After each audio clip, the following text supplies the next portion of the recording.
Hello, guys. I am Shane Davis, 20-year comic book veteran. I'm here with Yanzi Lin, and today is the day, once again, hate to say it, we're talking more about decimated DC as Zaslav shakeups and whatnots keep occurring. But before we get into it, hit like, subscribe, ring the bell for notifications. Now, this is kind of coming from a different side of things. You know, there was a bit of a thing where Zaslav was like, we need to do what Marvel did. We need to do with DC Comics, the cinematic universe. DC is too convoluted. It needs to be streamlined. We need to be able to sell more things than just Batman. These are things like from one of his first announcements of taking over Warner Brothers of DC Comics. He right out the gate said these things.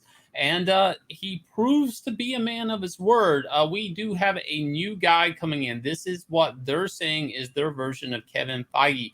Now, what do we got, Yanzi?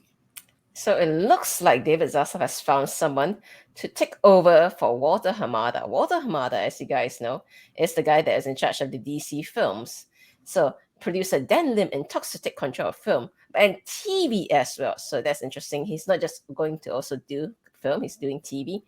So what does this mean exactly? At this point, it looks like he's going to be the Kevin Feige figure that Zaslav wants to lead a 10-year plan for the DCU to make sure that he really steers this book the way exactly Zaslav wants it, i.e. profitable and entertaining. He's basically going to report over 3 separate division heads. He will not report to any of these people, not the Warner Brothers Pictures, not to HBO Max, not to Warner Brothers TV, but directly to Zaslav.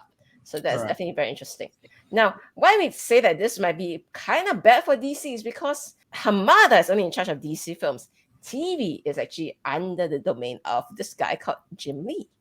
Yeah, so Jim Lee, for people that don't know, took over the job as Chief Creative Officer from Jeff Johns. And that was, again, during Deja Vu buyout AT&T shakeup.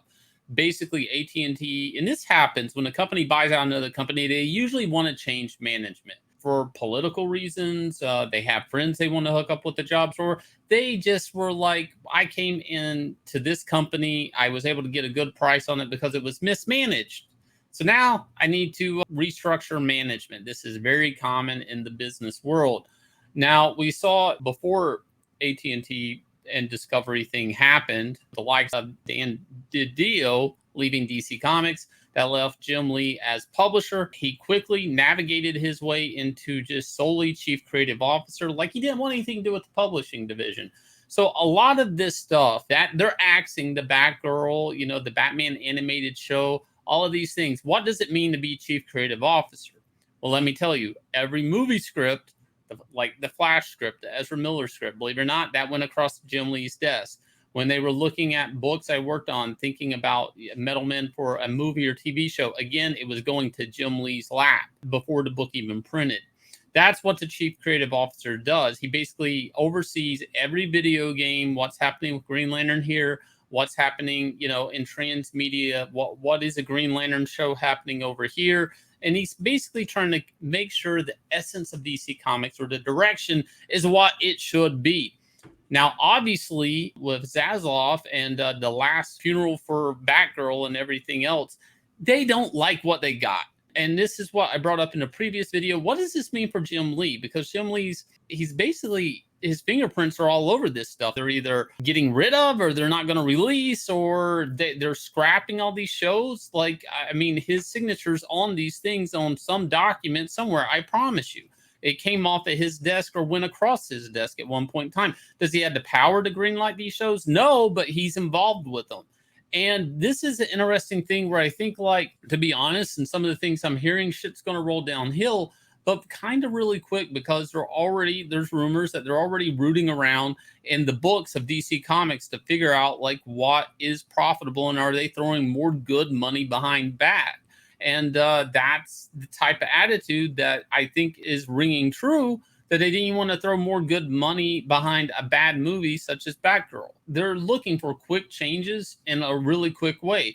But what else have we got? So we had this case where Jim Lee's fingerprints are all over a bunch of projects that seem to be either losing money. A lot of the CW stuff, I'm sure, has his fingerprints all over it, or just they won't see the light of day because they're just horrendously bad. Right. So let's talk about another industry professional, everyone's favorite, Heather Antos. Let's listen to her gem of business savviness, I guess. Let's Heather go. Antos said, "Dear business people everywhere, whenever walking into a room with creatives, please, for the love of God, never ever use the phrase monetize content. Sincerely, creatives everywhere." Now, right away, I can say, I disavow. She does not speak for us. We Right. believe that if you work for something, you should actually be paid for it. Like, hello, you don't want to monetize what you work hard on. It should basically say, hey, all you people, IDW is looking for ideas here. Come and give them to us free of charge. No, Yeah. nothing for you. This attitude about you don't get into comics to get rich attitude, or you don't make comics to make money, that's for chumps. That is not going to fly at the new DC Comics at all. Actually, it's going to be the opposite. If it don't make dollars, it don't make sense to Zaslav. And there's been this attitude that comics, these monthly comics, are just kind of floppies being made to kind of be part of a marketing arm of a bigger thing, a bigger intellectual property of a movie or a TV show or something like that. But if they're also source material and they actually come before and they kind of establish a tone of the character or something like that, and it's so poorly executed that it makes people so uninterested to go to a DC movie, so uninterested to watch a DC animated feature, then what's the point of DC Comics? Is it actually doing more harm than good?